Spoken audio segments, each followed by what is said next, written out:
Graça e paz do nosso Senhor Jesus, meus irmãos. É um prazer poder estar com os irmãos aqui nessa noite para celebrarmos ao Senhor e adorarmos a Ele por tudo aquilo que Ele é e tem feito na nossa vida. De fato, já tem alguns anos que eu e o reverendo Joselmar nos encontramos, fizemos até algumas matérias juntos no seminário, mas eu me formei um pouquinho antes dele. E depois, de fato, nós não nos encontramos mais.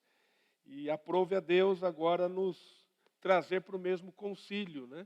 Eu fui recebido agora no Presbitério Unido, depois de anos no Presbitério Bandeirantes, ali servindo a Deus na Igreja Presbiteriana da Lapa.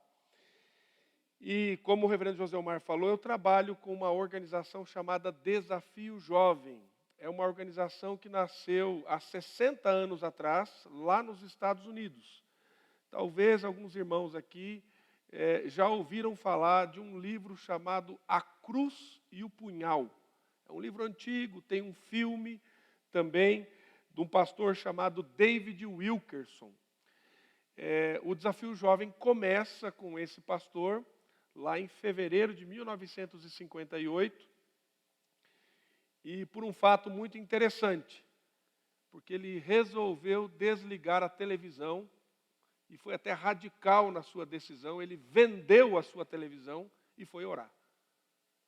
E por conta disso, Deus falou com ele, e então começa esse ministério que tem como objetivo trabalhar com pessoas viciadas em drogas, álcool e drogas. Então esse ministério começa nos Estados Unidos e se espalha pelo mundo todo. Hoje, só para os irmãos terem uma ideia, são 125 nações onde o Desafio Jovem está presente. É o único programa cristão num país muçulmano. E pasme, convidado pelo governo. Nós estamos no Paquistão. Agora o Desafio Jovem está abrindo um Desafio Jovem em Cuba. E assim vai. Nós recebemos agora um missionário brasileiro, um missionário no Suriname. Ele está vindo semana que vem para o Brasil. Se Deus assim nos abençoar, nós vamos começar um trabalho do Desafio Jovem no Suriname. E vai ser o nosso primeiro trabalho missionário transcultural, que o Brasil vai apoiar esse trabalho. Aqui no Brasil, o Desafio Jovem existe desde 1972. Começou em Brasília e se alastrou, e hoje nós temos inúmeras instituições que usam o nome Desafio Jovem. Entretanto, são só 26 que fazem parte da Associação do Desafio Jovem do Brasil, da qual eu sou o atual diretor, e nós temos trabalhado para alcançar pessoas, para colocar esperança para cada viciado, dizendo que Jesus Cristo é a solução e Jesus Cristo pode transformar a vida dessas pessoas. Então, basicamente, esse é o trabalho do Desafio Jovem. Nós estamos ali semanalmente trabalhando ali na Cracolândia, em parceria. Hoje nós temos, que é congregação da Igreja Presbiteriana de Vila Pompeia, a Igreja Estação Luz. Nós estamos lá plantando uma igreja na Luz, justamente naquela região, e recebemos irmãos de várias igrejas para esse trabalho evangelístico que nós fazemos ali todas as quartas-feiras. Depois, se você tiver interesse, pode me perguntar mais sobre esse trabalho. E temos ajudado famílias, pessoas, encaminhado pessoas para comunidades terapêuticas e aconselhado famílias que têm essas necessidades. Então, o Desafio Jovem é um ministério que tem abençoado muitas vidas pela graça e pela misericórdia do nosso Senhor Jesus. Oro e peço aos irmãos que orem também por esse trabalho, porque é um trabalho missionário. É um trabalho missionário. Não é uma clínica de recuperação. É um ministério que prega o Evangelho e que discipula pessoas. Esse é o projeto do Desafio Jovem, porque nós cremos que a cura para todos os vícios é Jesus Cristo. Então, esse é o trabalho que nós temos desempenhado. Mas eu gostaria, nesta noite, de compartilhar e partilhar com você um texto das Escrituras. Eu gostaria de pedir para você abrir o Evangelho segundo Marcos, capítulo 6. Nós faremos a leitura do verso 1 até o verso de número 6.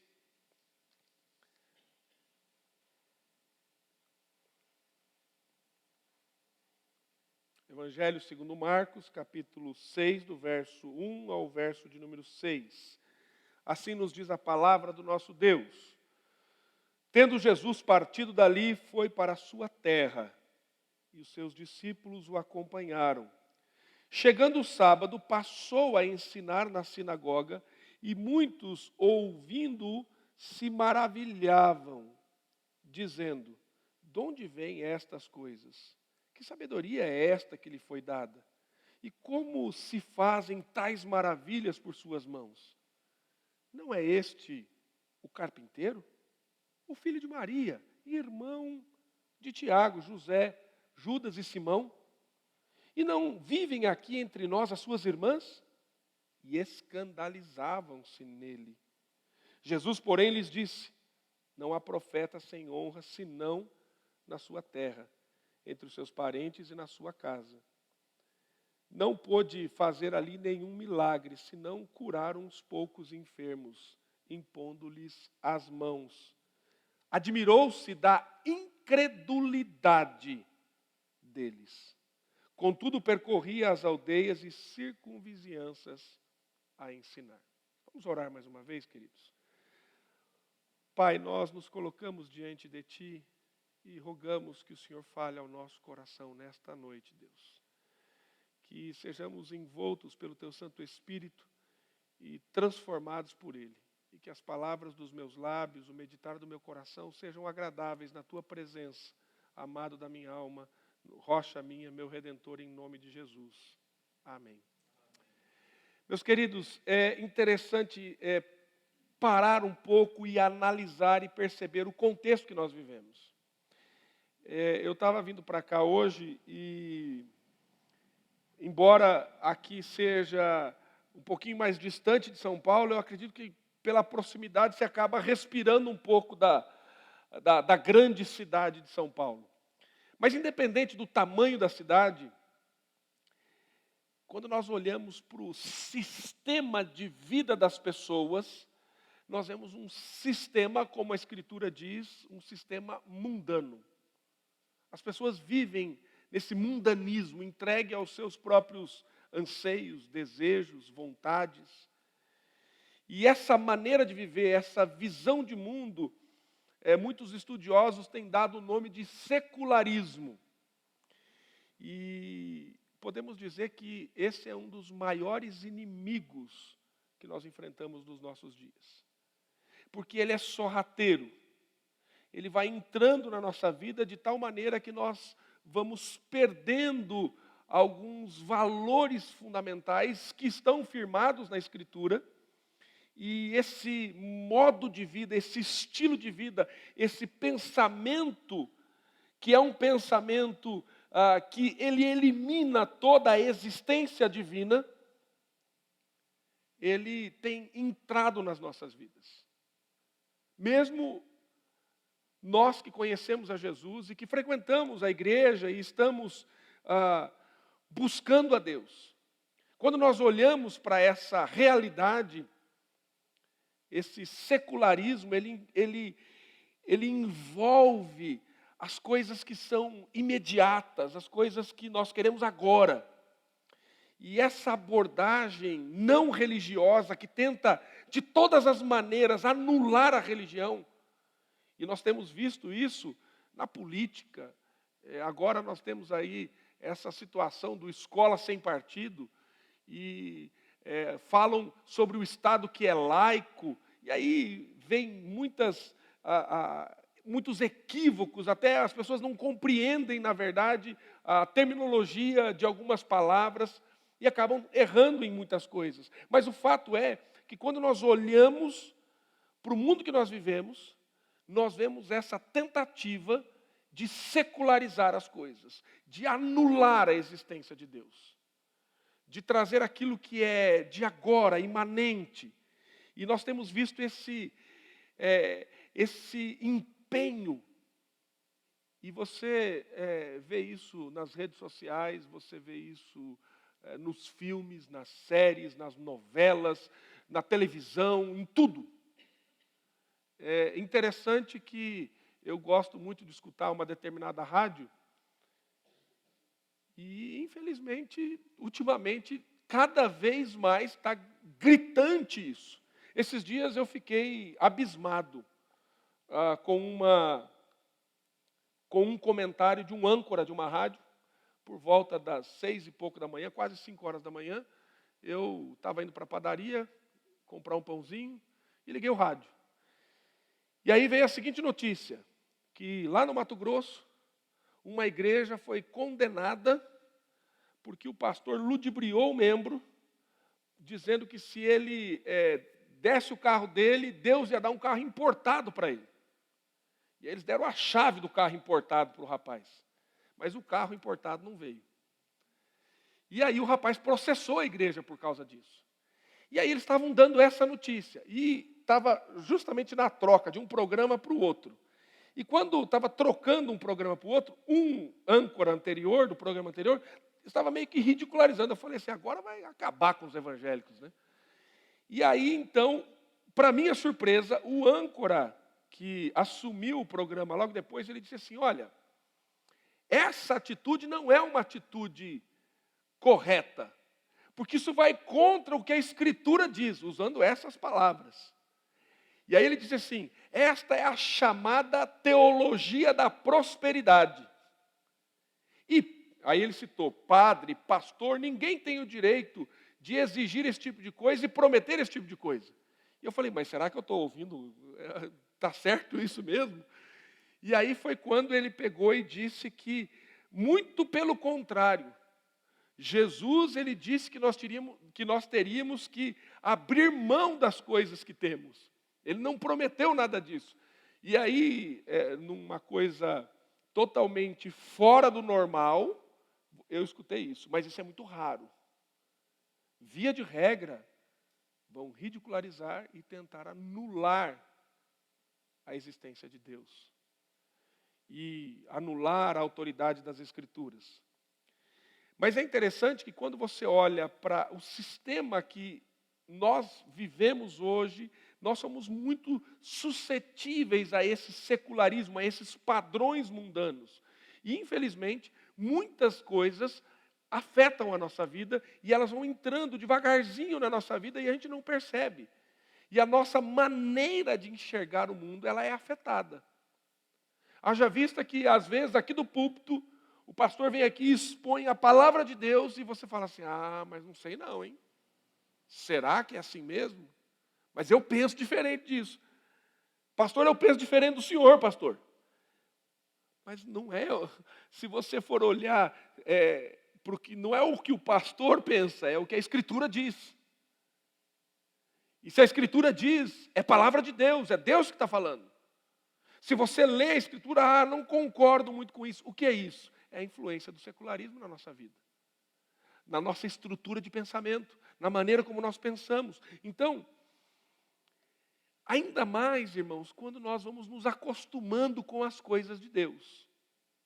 Quando nós começamos a nos acostumar com as coisas de Deus, nos acostumar com a nossa vida litúrgica, de estar na igreja, de simplesmente estar aqui, mas não ter relevância e ligação com a nossa vida diária. Aí esse secularismo ele começa a tomar mais conta, e a gente começa a ser familiarizado com as coisas de Deus, mas não somos impactados por elas. Então, nós temos que tomar muito cuidado com essas influências que influenciam o casamento, a educação dos filhos, a maneira como nós enxergamos o trabalho, a maneira como nós nos portamos, a maneira como nós nos relacionamos com Deus. Então, nós temos que tomar muito cuidado para que a gente não comece a se acostumar com as coisas de Deus. E é por estarmos ligados com esse secular que a nossa tendência tem sido cada vez mais racionalizar o que Deus faz. Eu tenho visto isso de maneira muito evidente, por exemplo, nessa organização que eu trabalho, existe uma pressão muito grande do governo para que não haja espiritualidade, ou que não haja confessionalidade. Como eu disse aqui, Jesus Cristo é a cura para todos os vícios. Eu conheço um lugar, porque o governo ajuda e paga, eles proibiram de ter culto. Aqui no estado de São Paulo, no interior. Então não tem mais culto lá nessa comunidade terapêutica. Agora tem um negócio chamado papo legal, e vai quem quer. Quem não quer ir, não precisa ir. Então, essa anulação, e às vezes nós vamos, não, mas é que eu acho que esses conceitos não precisam ser assim, porque na verdade, dependência química é uma doença. E a gente começa a ter perspectiva diferente daquilo que é pecado, daquilo que a Bíblia diz que tem que ser transformado por Jesus, por conta do quê? Do secularismo. E aí nós começamos a separar, fazer essa dicotomia da nossa vida, essa separação da nossa vida de trabalho, a nossa vida comum e a vida religiosa. Mas a Escritura, ela diz que nós não fomos chamados para isso. Tudo está envolvido. Tudo que nós fazemos envolve Deus. Deus é exclusivo na nossa vida. Então o meu trabalho é para a glória de Deus. A minha família, eu devo estar envolvido nela para que Deus seja glorificado. Por quê? Porque eu e você fomos chamados para adoração. E tudo que nós fazemos é adoração. Há quem diga que não existe ateísmo. Todo mundo cultua. A diferença vai ser o que cultua. Alguns negam a existência de Deus, mas eles vivem por alguma coisa. E eles vão cultuar alguma coisa. Então, quando nós olhamos para a essência do ser humano, o ser humano foi criado para adoração. Eu e você fomos chamados para adoração, para adorar a Deus. Agora, a grande questão é, será que nós temos adorado como deveríamos adorar? E quando nós olhamos para esse texto da Escritura, nós vemos nesse tempo que Jesus, ele havia se manifestado plenamente e ele havia aqui operado inúmeros milagres. Nós vemos isso em Cafarnaum, em Gadara, em toda a região. Ele operando inúmeros milagres. E o que me chama a atenção é que Cafarnaum ficava aproximadamente 30 quilômetros de Nazaré, que é onde ele estava agora, que era a sua cidade natal. Então, se você escuta alguma coisa que está acontecendo a 30 quilômetros daqui, mesmo que não tivesse Facebook, Twitter, rede social, naquela época, isso reverberava. E as pessoas ficavam sabendo do que Jesus estava fazendo. Então, nós vemos aqui, nos versos 19 e 20, aqui do capítulo 5, nós vemos o caso do endemoniado, que, ao ser curado, passou a testemunhar de Jesus. Nós vemos a mulher que tocou as vestes de Cristo e foi curada. Nós vemos Jairo, um chefe da sinagoga, que guardou no coração a demonstração de Jesus. Não temas, creia somente. Então nós vemos esses milagres abundantemente sendo realizados. E nós vemos aqui o Senhor Jesus, Ele mostrando, trazendo essa prerrogativa de que Ele era o enviado de Deus.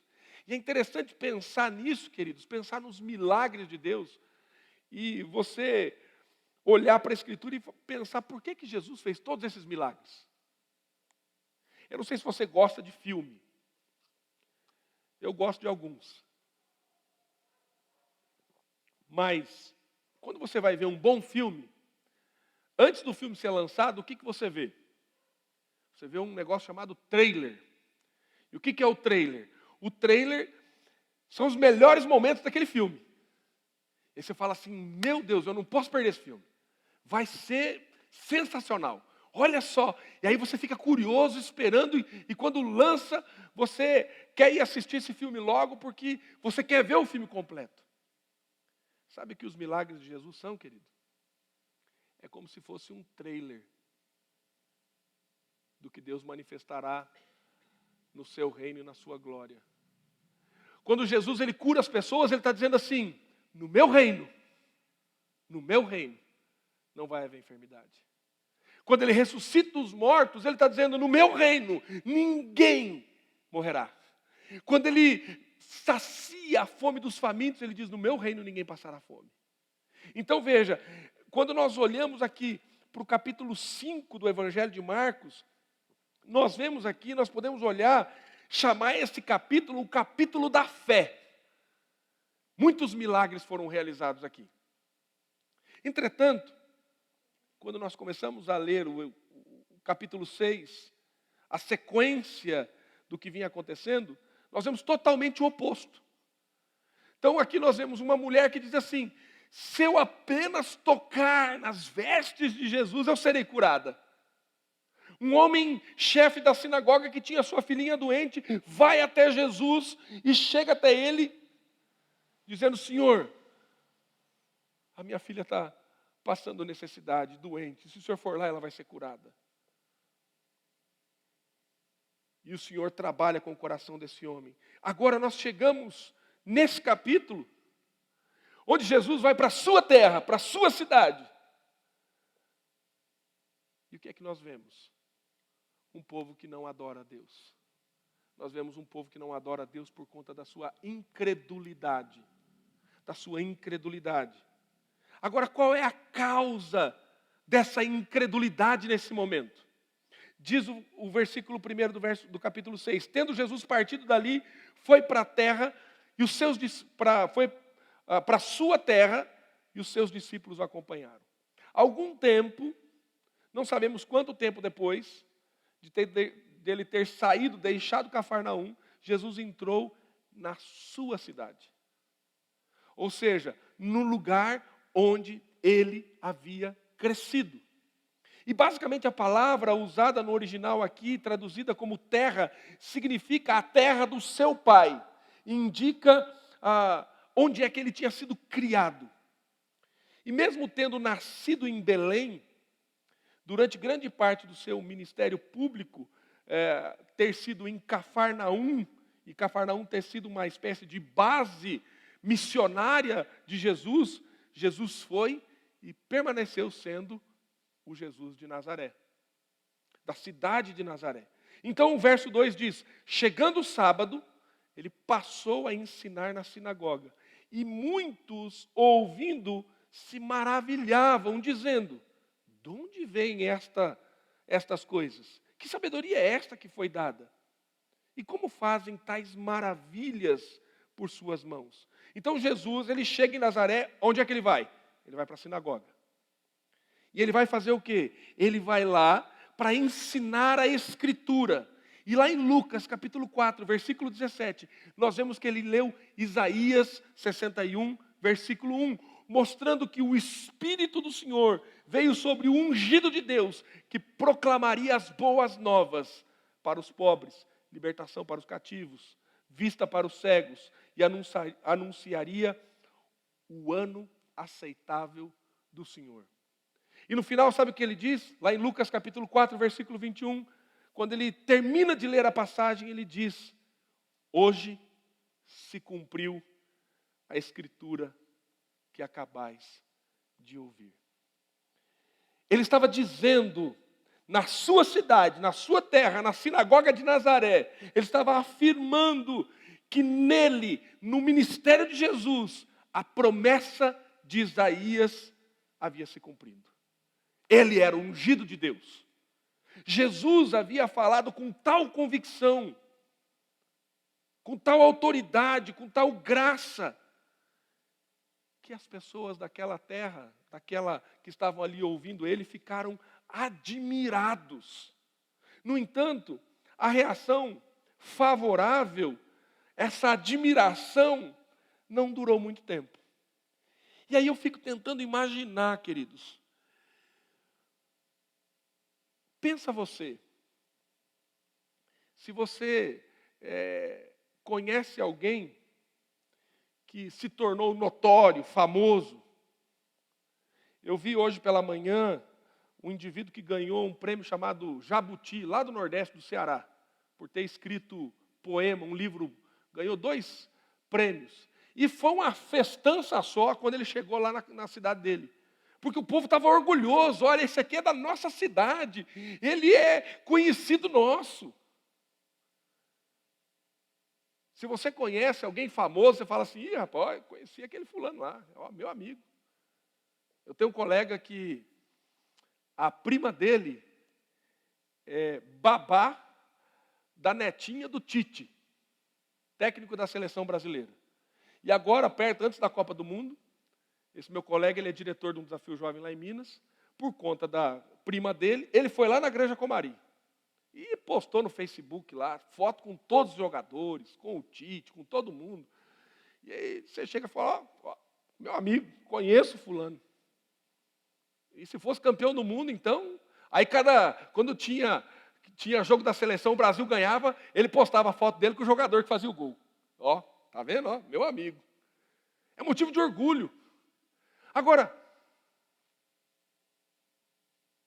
isso não acontece aqui. Eles ficaram admirados quando Jesus vem e fala tudo aquilo que falava, mas essa admiração foi embora rapidinho. E a pergunta deles, ao invés de gerar adoração, gerou incredulidade. Como é possível? Como é possível? Onde que aquele homem aprendeu essas coisas? Alguém até poderia dizer assim, rapaz, esse Jesus aí, eu acho que ele estudou na minha escola. Ele foi meu colega de turma. Eu estudei com ele. Onde é que ele aprendeu essas coisas aí? Homem, que coisas são essas que esse homem está falando? Parece que não se encaixavam. E além do mais, o que dizer dos milagres? Das obras poderosas que todos comentavam ter sido realizadas pelas mãos de Jesus, por intermédio dele. E as pessoas de Nazaré não podiam negar os fatos. Porque, como eu disse, a distância entre Nazaré e Cafarnaum era muito próxima, era de apenas aproximadamente 30 quilômetros, 30 e poucos quilômetros. Então, as pessoas naquela cidade ao redor, elas sabiam das obras de poder, dos vários milagres que haviam sido realizados pelo seu concidadão, cujo nome era Jesus. Mas qual era a fonte de tudo isso? Será que não passou na cabeça deles que este era usado por Deus e era o Filho de Deus? Além do mais, se ele havia feito tais milagres e tais obras poderosas em Cafarnaum, será que ele não poderia fazer muito mais na sua cidade? Agora, quando Jesus chegar aqui, gente, se prepara. Prepara todo mundo que está enfermo aí, prepara todo mundo que precisa ser curado, que precisa ser liberto, porque Jesus vai libertar todo mundo. Mas não foi essa o pensamento das pessoas. O povo, ao invés de adorar a Deus, se tornou incrédulo. E por que eles se tornaram incrédulos? Verso 3. Não é esse aí o carpinteiro? Eu acho que esse moço que está fazendo esses milagres todos aí, eu não sei não, eu acho que uma vez ele arrumou uma mesa lá em casa, um banco. Meu pai levou um negócio para ele fazer lá. Eles não pensaram em quem Jesus era e o que Jesus estava fazendo. Eles começaram a lembrar da familiaridade que eles tinham com Jesus. Não é esse o carpinteiro, o filho da Maria? Acho que ele é irmão do Tiago, do José, do Judas e do Simão. E as suas irmãs não vivem por aqui? E aí, sabe o que aconteceu? Eles se escandalizaram nele. Eles viam a Jesus apenas como carpinteiro, como filho da Dona Maria, que tinha alguns irmãos que moravam ali, e as suas irmãs estavam ali. Eles estavam familiarizados com Jesus. Familiarizados. E essa familiarização com Jesus, ao invés de trazer adoração, trouxe incredulidade. Ao invés de trazer respeito, trouxe desrespeito. Ou seja, o fato das pessoas de Nazaré conhecerem a Jesus já por muitos anos, por conhecerem a família de Jesus, por conhecerem a sua origem, ao invés de eles olharem com adoração, eles olharam com descaso para Jesus. Talvez alguém pensou assim, quem esse carpinteiro pensa que é? Para vir agora aqui dizendo que é Deus, que é o ungido do Senhor. Olha que absurdo que ele fez. e olhava, e talvez alguém fosse no chefe da sinagoga e assim, vai deixar falar essas heresias aqui? Tudo por conta da incredulidade. E se escandalizavam nele. Isso permitia que eles fossem apanhados na armadilha do pecado e rejeitarem a Jesus. Sabe, meus irmãos, nós corremos esse grande risco. Nós corremos o risco de ficarmos familiarizados com as coisas sagradas. Por conta da influência do mundo, por conta da influência do secularismo, às vezes nós começamos a entrar num ciclo e ficar familiarizado com as coisas de Deus, familiarizados com o culto, com a nossa rotina eclesiástica, e deixar de ouvir Deus falar conosco, porque nós estamos simplesmente acostumados. A familiaridade com Jesus produziu preconceito e não fé, gerou incredulidade. E não há nada mais perigoso para a alma de um cristão do que se acostumar com o sagrado. Devocional, pastor, mas eu já conheço a Bíblia, já li a Bíblia umas 40 vezes. Nem precisa dar aquela folhinha da Sociedade Bíblica para eu preencher, porque eu já li, eu já sei tudo. Eles pensaram que conheciam. Mas os seus olhos estavam cegos pela incredulidade. Outra implicação da incredulidade, queridos, é a racionalização, é a negação da sobrenaturalidade. É o perigo do conhecimento separado da fé. A palavra de Deus diz que nós devemos conhecê-la, que nós devemos estudá-la, mas nós fazemos isso pedindo para que o Espírito Santo possa aplicar essa palavra no nosso coração. Nós não vamos para a Escritura simplesmente para conhecer fatos. Porque uma coisa é eu saber dos fatos, outra coisa é eu aplicar esses fatos na minha vida e o Espírito Santo agir no nosso coração de tal maneira que nós sejamos totalmente transformados.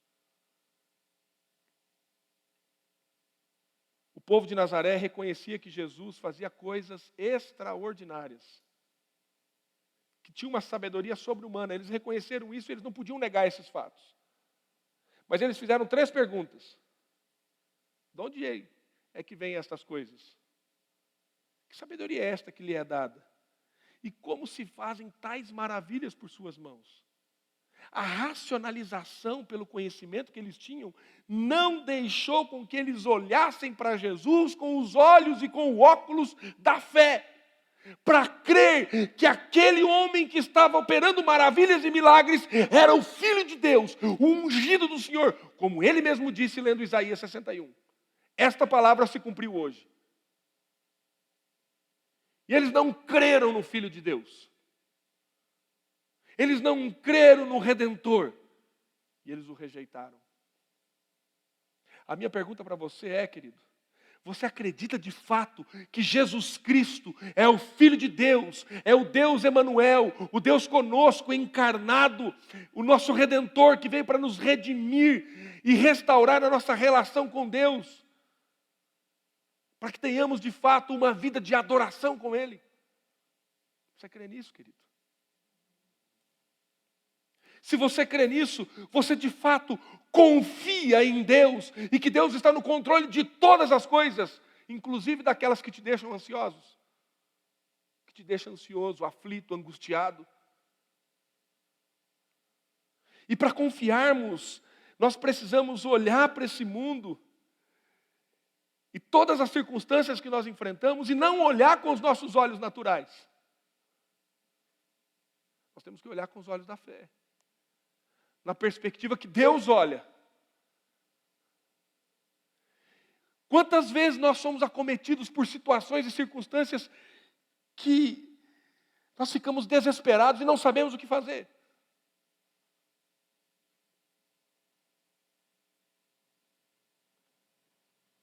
E aí quando você vai para a Escritura, quando você vai para a Palavra de Deus, você vê o Senhor dizendo: aquieta o seu coração. Descansa a sua alma como uma criança se aquieta nos braços da sua mãe. Quando nós fazemos isso, o que é isso, querido? Nós estamos olhando para o mundo na perspectiva de Deus. Essa fé, para vermos na perspectiva correta, só vem através da palavra de Deus e da ação do Espírito Santo. É apenas na Escritura que nós vamos encontrar a visão correta, adequada do nosso relacionamento com Deus, do nosso envolvimento com Ele. É aproximando-se do Senhor. Mas só proximidade não é suficiente. Não adianta você estar próximo das coisas de Deus. É importante você estar aqui, é muito importante. Porque aqui você tem uma liturgia diferente da liturgia que você tem lá fora. Mas, para que confiamos em Deus e nós vençamos a nossa incredulidade, que ela vem constantemente, por quê? Porque o nosso coração, diz João Calvino, que é uma fábrica de ídolos. Nós, pela nossa inclinação natural, somos idólatras. Quantas coisas você ama mais do que a Deus? Não, pastor, eu não amo nada mais do que a Deus. Deus é o centro de todas as coisas na minha vida. Será que é mesmo, querido? Será que realmente é? E para que nós confiemos em Deus e vençamos essa incredulidade, nós precisamos conhecê-lo de maneira íntima, pessoal, ter este relacionamento de intimidade com Ele. E somente quando nós nos lançamos diante dEle é que nós iremos conhecê-lo de fato e saber quem Deus é, para vencer a incredulidade. E pela graça de Deus, pela sua misericórdia, sermos ministrados pelo Espírito Santo, para que de fato possamos confiar nele plenamente. Mas o texto continua, e no verso 4 nós vemos que Jesus, diante dessa circunstância toda, ele diz: porém não há profeta sem honra senão na sua terra, entre os seus parentes e na sua casa. Jesus disse que um profeta não tem honra na sua própria terra. As pessoas conheciam a Jesus, mas não creram nele. A sua cidade não creu nele, por conta da familiaridade que tinham com Jesus. A familiaridade, ao invés de gerar fé, gerou e produziu incredulidade. Jesus deixa claro que ele era um profeta e que ele deveria ser honrado. E isso não acontece em Nazaré. Só que essa incredulidade traz consequências para Nazaré. O verso 5. Não pôde fazer ali nenhum milagre, senão curar uns poucos enfermos, impondo-lhes as mãos. Os habitantes de Nazaré rejeitaram a Jesus, e nesse aspecto eles foram piores que os gerazenos lá no capítulo 5, versículo 17. Porque os nazarenos haviam recebido muito mais luz e muito mais privilégios. Mas eles não se aglomeraram ao redor do mestre, numa grande multidão, para serem curados. Eles não trouxeram seus doentes em grandes números para serem curados. Assim, esses rebeldes e descrentes não foram curados. Para eles, Jesus não realizou nenhum milagre. No entanto, diz a Escritura, que ele impôs as suas mãos sobre alguns enfermos. E a situação de Nazaré se assemelharia àquela que mais tarde viria a existir lá na situação da igreja de Sardes, que nós vemos lá no Apocalipse. Mas nós vemos sempre ali um remanescente. Jesus faz alguns milagres, mas a grande questão aqui não é porque Jesus ele não tinha poder para fazer milagres. A ideia do texto aqui é que Jesus, devido às circunstâncias e à incredulidade do povo, ele não quis fazer milagres. Em vez de usar a sua autoridade majestosa para coibir a posição de rebelião daquele povo, eles se tornam responsáveis por suas atitudes, por sua atitude de incredulidade. E quando nós olhamos, nós vemos na Escritura, no contexto aqui próximo, nós vemos lá a blasfêmia contra o Espírito Santo. O que é blasfêmia contra o Espírito Santo? O que é um pecado imperdoável? É a rejeição total e deliberada da ação sobrenatural do Espírito Santo. E esse é um pecado imperdoável. Ou seja, aquele que não recebe a Jesus como seu único e suficiente Salvador, esse será condenado ao inferno. Então hoje, queridos, nós vemos uma geração que virou as costas para Deus. Entretanto, o homem, mesmo não cristão, ele é um ser religioso. Sabe por quê? Porque ele foi criado à imagem e semelhança de Deus. O homem, ele tem duas reações frente à presença de Deus. Ou ele adora e vive em comunhão com Deus, ou ele vai blasfemar contra o Espírito Santo. Ele vai rejeitar a Deus totalmente, vivendo para si mesmo, criando deuses para si, criando os seus próprios ídolos. E a incredulidade, queridos, rouba a bênção daqueles que têm as maiores bênçãos. A incredulidade, ela foi o mais velho pecado do mundo. Começa no Jardim do Éden, onde Eva creu nas promessas do diabo, ao invés de crer nas promessas de Deus, e sofreu as consequências disso.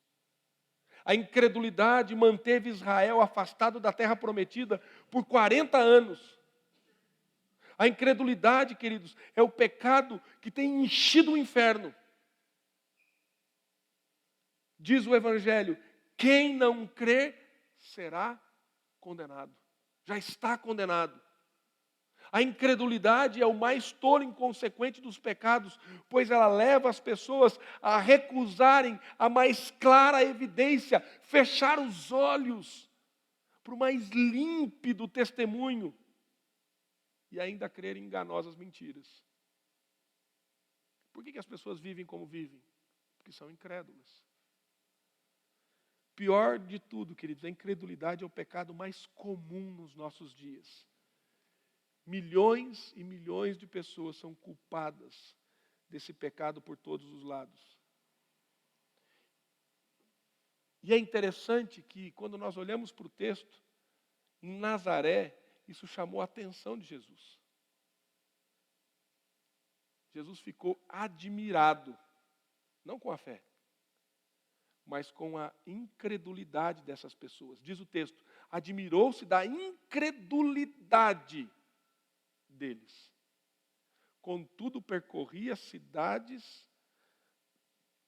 aldeias e circunvizinhanças a ensinar. O fato dos nazarenos serem incrédulos não parou o ministério do Senhor Jesus.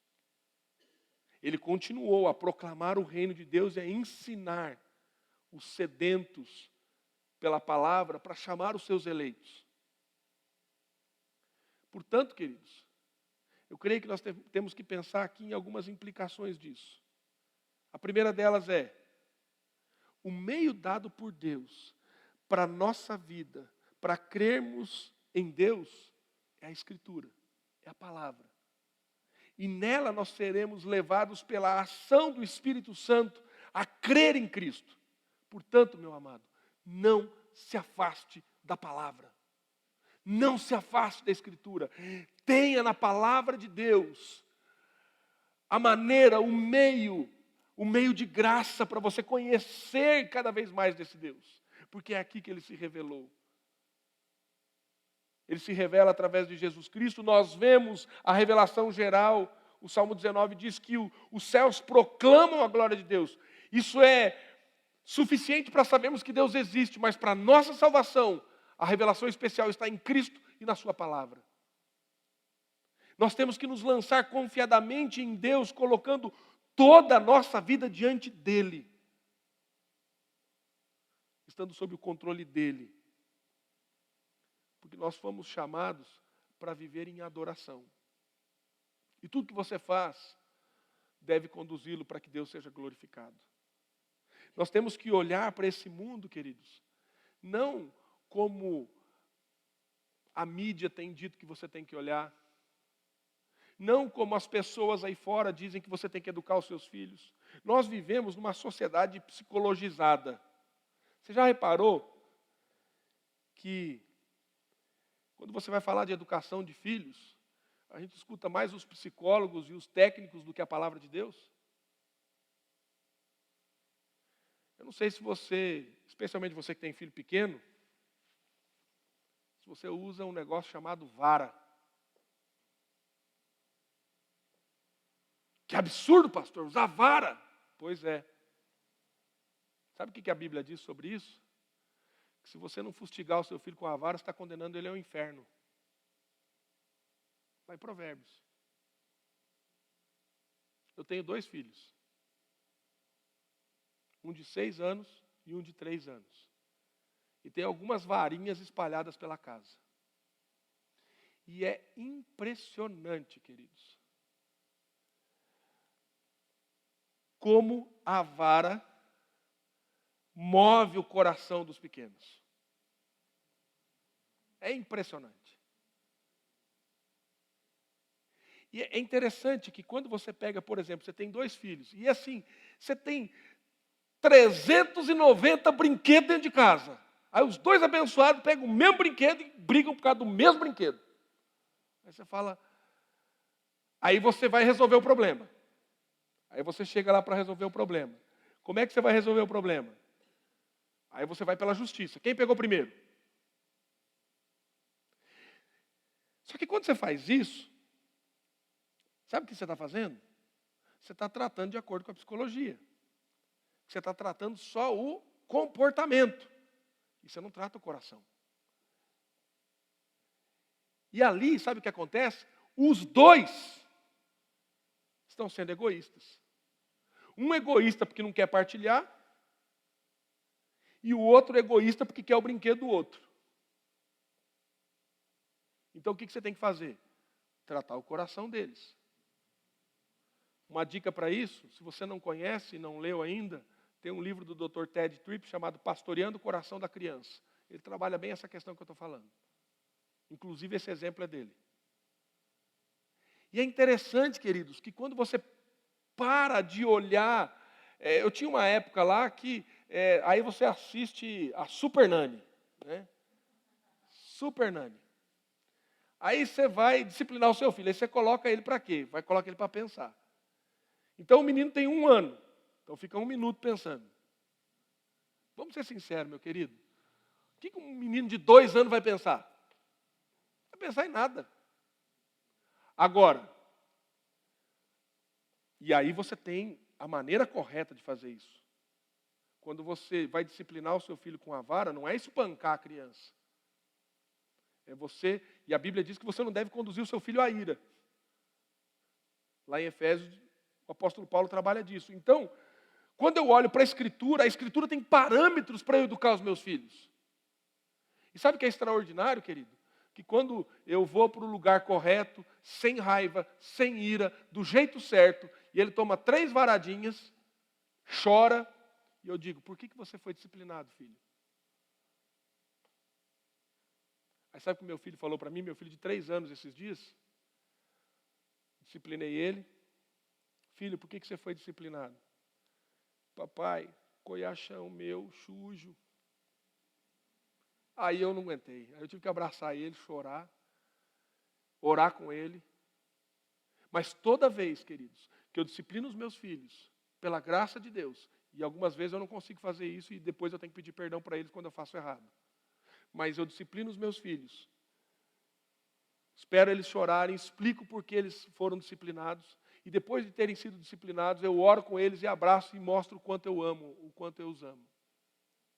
E sabe o que acontece quando nós saímos do meu escritório, onde normalmente acontece? Eles saem brincando comigo. Agora, se eu for olhar para o que o mundo diz que eu tenho que fazer,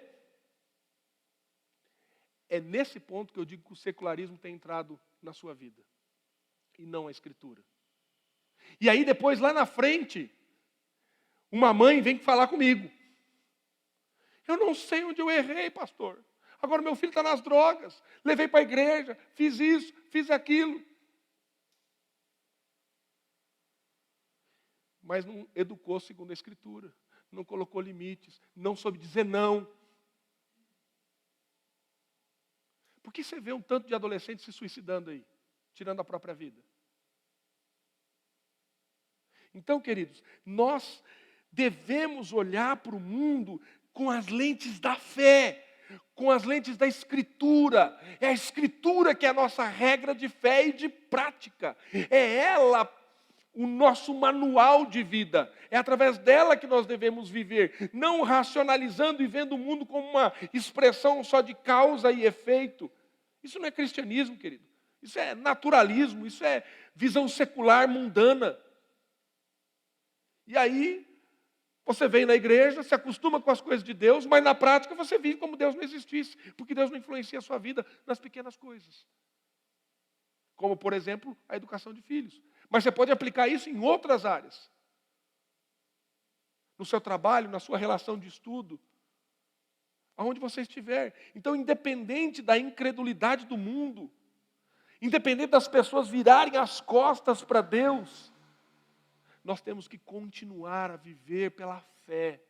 O justo viverá por sua fé. E nós temos que continuar a pregar o Evangelho, a proclamar as virtudes do reino. E ainda mais nós que somos de uma origem reformada e reformados, nós cremos que Deus escolheu o seu povo. E quando nós pregarmos a palavra, muitos vão aceitar. Muitos vão receber a Cristo, porque o Espírito Santo vai chamá-los. E a nossa função é pregar. Meu mentor e pastor, professor nosso do seminário, ele diz o seguinte, que nós trabalhamos no departamento de marketing do céu. Nós fazemos a propaganda, nós pregamos o Evangelho. E é o Espírito Santo que vai chamar as pessoas.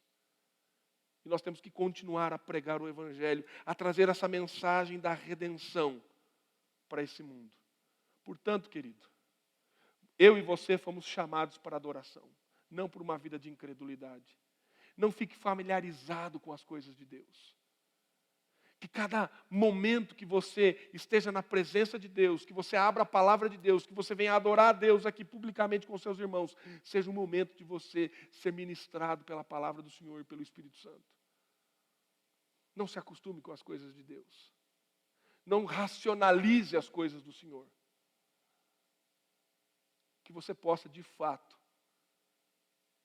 não viver como esses nazarenos, mas viver como aquela mulher que foi até Jesus, como Jairo que foi até Jesus, crendo que Ele é poderoso para fazer infinitamente mais do que nós pensamos ou imaginamos. Que Deus abençoe a sua vida, meu amado, e que você possa adorá-lo constantemente.